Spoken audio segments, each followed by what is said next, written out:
kung mag-date-date mo sa imong partner ug mang adlaw, ganahan man tang makales og dili makagasto pero pili apod ang lugar nga layo sa disgrasya. Kay lahir bagod ang mga lalaki basta maghigal na. Oo, dado na lang kami sa tag-asa.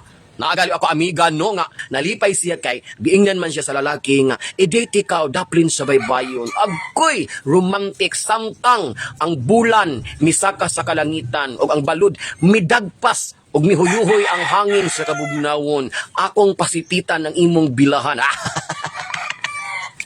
Ne, baling lipaya sa babayi. Ilaliman ka ng mga pulo nga makahigugma. Di ang babayi pod kay gaursa pod ang iyang paminaw. So didto na. Nahitabo na ang ilang gisabutan. Gipangtangtang na ang mga lawas nun nga kabtangan. Og padulong na didto sa ganghaan.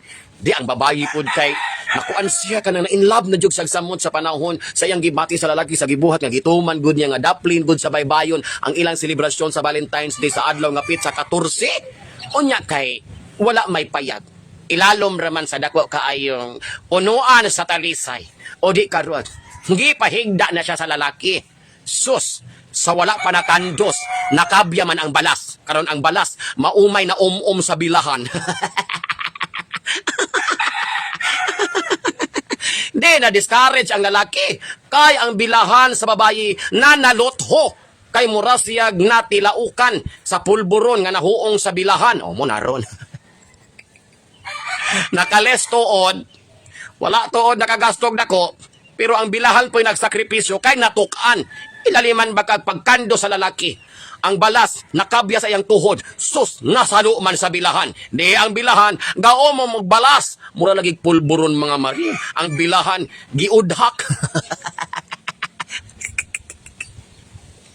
Giudhak. So karon, naligo na lang sila sa dagat. Niingon ang lalaki, didto na lang nato tiwason sa mabugnawon nga dagat ang atong kalipay karon. O di nalipay pod ang babae so giwas-wasan sa lalaki. Gikuot-kuot ang mga balas. So nalipay pod ang babae kay ang bilahan nakuot sa mga tudlo sa lalaki. So karon mukandos na ang lalaki. Ang babae excited na kay sa nga sos pagkandos nasudlan man hinog dagat. Adi karon ang bilahan na po'y nagsakripisyo kay nagkapunga-punga. Ikaw kuno'y handosat nga dala ang dagat. Unya pirting asgara. Mura kagagargol og nay asin nga pirtig yung halang-halang. Okay na limpyo naman, di man pud pwede di ay magkandusan ay sa dagat. Kay dagat lagi masulod sa bilahan. So ni decider sila nga adto na lang didto sa pump boat nga gibutang daplin sa baybayon. Sakayan ba hinuon? So didto sila gapahipi mga maring. So karon ni posisyon ng babayi. Kay ganahan lagi sila nga mapadayon ang ilang gipanaad nga karong pizza 14. Ato gong hubsan ng atong stag sa kakaugalingon. Ato gong lipayon kay para matugkad gud nato ang tinuuray nga gugma. So karon ni bilaka ng babayi kay kandusa na siya sa lalaki.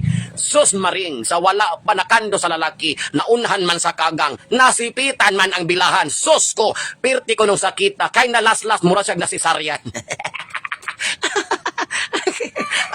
Moto mga maring, ang ilang pizza 14, maoy pinaka-worst nga adlaw sa ilang panaghigugmaay. Imbis nga malipay, puro kasakit ang nabatian sa babayi. Unya, nagmahay pod ang lalaki. Kay sa katulong nga hugna, wagod sila tuguti sa kapalaran. Kay daghang mga hitabo nga sila gibabagan. Walaliman ka mga maring, kay nasipita naman ang bilahan, gipanggutom naman sila binalhin. Gikan sa punuan sa dako kay nga talisay, didto makinandusay sa dagat nga nahalangan kay nasudlan og dagat nga pirting asgara ang bilahan hangtod didto sa sakayan nasipitan sa dako kay nga kagang, gipangguto man sila so ang kagang ila lang gilubihan. Nanihapon na lang sila and they live happily ever after right after a romantic dinner. Ay nako, light na ko yung mga palopian job.